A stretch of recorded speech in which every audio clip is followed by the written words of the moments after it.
Hey teachers! So welcome back to our channel. So our video for today is all about homeroom guidance modules. Ito yung mga modules that we can use during homeroom guidance every Friday. So as we all know, sa matatag curriculum, ang Friday natin is not only set for Catch-up Friday, but also for homeroom guidance. What is good about this is all grade levels halos from quarter 1 to quarter 4 is meron tayo. So let's try for quarter 1. So as you can see, we have here for kinder, grade 1, grade 2 up to grade 12. So let's open some samples. Okay. So yan, habang binubuksan po natin, or this material is not mine, of course.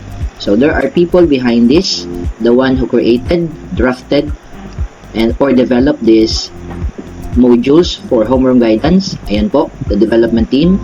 So makikita nyo naman po, credits to them. So credits to them, dahil po sa kanila, we have these modules that we can use every Friday. So once you download this, pwede nyo pong i-browse na lang.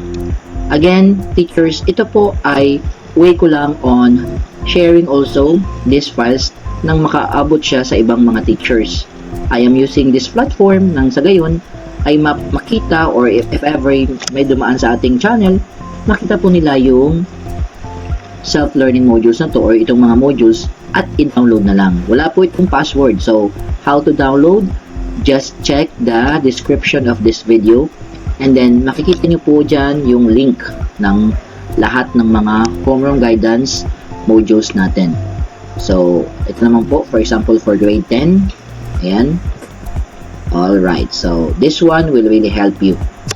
So, download nyo na lang po and check the description. Andun po yung link. So that's all po. Continue to follow us or subscribe so that yung mga updates natin is lagi nyo pong makikita. So that's all for today. Thank you and God bless.